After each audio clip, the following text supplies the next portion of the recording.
Welcome. Have you been looking for something that's a retro emulator in addition to a bunch of other things like an Android gaming device, a game streaming handheld, and even something with posh controls? Well, this is the Retroid Pocket 4 and it's gotten much more interesting.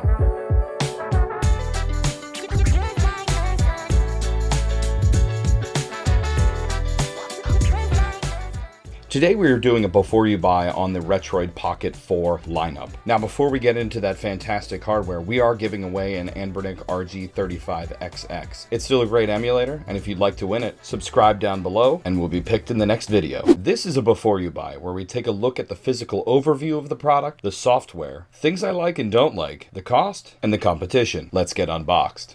This is the Retroid Pocket 4 Pro. There are a few different models. We have in the studio the 4 Pro for testing. So if you're familiar with the Retroid Pocket lineup so far, they've been smaller PSP-sized handhelds that are Android gaming devices. And on this one, we actually got an update to a bunch of the hardware. The sticks have been turned into Hall effect sticks, which use magnets. And the triggers are analog, so that means when you pull down the trigger, it's going to register from 0 to 1, and that is fantastic for racing games and stuff like that, so you can just hair pull those triggers to make sure you drift ever so perfectly. And we know how this works. The A, B, X, Y buttons are squishy, not clicky. The sticks are nice and smooth and a little bit tall, and they each have a click, which are clicky. The start and select buttons, which are squishy, not clicky, along with the D-pad that is also squishy and not clicky. The back triggers are analog and squishy on the back, but clicky on the tops, while the power and volume up and down rockers are clicky, not squishy. We have a micro HDMI on the top, USB-C for charging on the bottom, SD card slot, speaker holes, and a 3.5mm headphone jack. And on the back we have the new Retroid Pocket logo, in addition to a vent hole for the fan if you got the Pro Edition, and the vent hole coming out the top, and nothing on the sides. That's all for the physical overview, but we also have a few different color options on this one. I actually have the transparent white one, but there's a bunch of different colors on Retroid's website if you'd like to look for them there, link in the description. Now let's move on to the software part of this review, because this thing can emulate quite a bit. And I'd like to start with the 8 and 16-bit eras. That's everything from your Magnavox Odyssey and Pong, all the way up to your TurboGrafx 16 and Super Nintendo systems.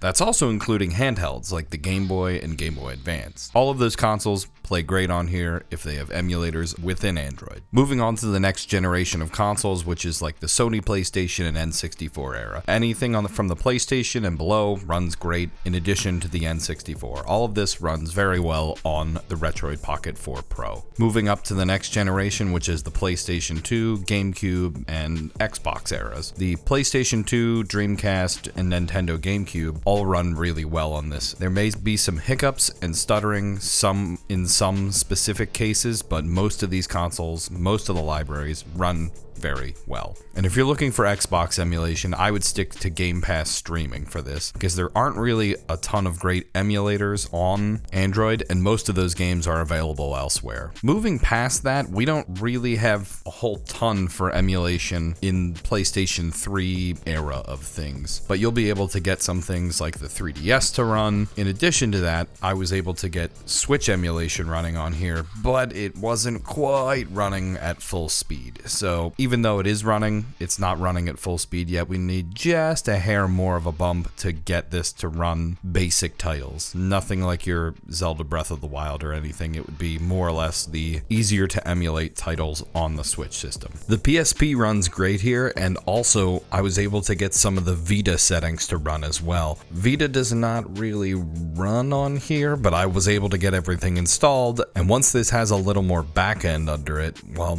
we might even be able to get a lot more Vita titles to run on here. Looks like the software is running, but it kind of crashes when it tries to compile everything. Anything past that, I would look to streaming services, which turn out really well, or Android games on this device. Android gaming on here is fantastic because if your controls aren't ported correctly to the device, you actually have that screen mapping overlay, so you can use like something like Pokemon Unite. Those controls never get mapped correctly, so you can do that here. Some other handhelds like the Nintendo DS run very well on this console, and if you can see, you can scale it in a way that it looks very close to what the actual device looks like, in addition to comparing games on the Nintendo Switch to the Retroid Pocket 4 Pro here. This comparison's pretty cool too, because these two systems are very close to the same size and are both running, well, Android. Either way, there's a ton of different things you can play on this device, and the software is immense. So, this brings us to what I like about the device. The device itself is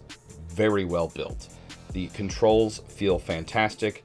The sticks are nice and high versus the last iteration. They were much too small and sunk into the device for me. These, having the little bit taller joysticks and sacrificing a little bit of that size, is totally worth it for me, because your hands don't cramp up nearly as quickly versus the smaller sunken in Joy-Con style joysticks. But what about the key mapping software? That really makes a difference for games that have on-screen keyboard inputs, but you don't want to see those anymore. It's nice that you can actually map stuff to this. I haven't done reviews on some other devices because they don't have that function. That is a big portion to why the Retroid Pocket 4 is great. It's also great to see that the power of this device is actually getting a little bit higher too, so we were able to get some light Switch emulation done, in addition to tried to get some PS Vita emulation done. Every time I launched mine, I had issues and it just crashed each time, so it's trying on that. Maybe a few more updates and you'll be able to run maybe some light titles. But this does bring me to one portion that I don't like, which is the stupid audio. The audio is loud and it's audible and it's not hard to hear and it's clear. Problem is, they still haven't ported the frickin' speakers to the front. It's very easy to do. They have plenty of space to do this. The speakers still fire out of the back.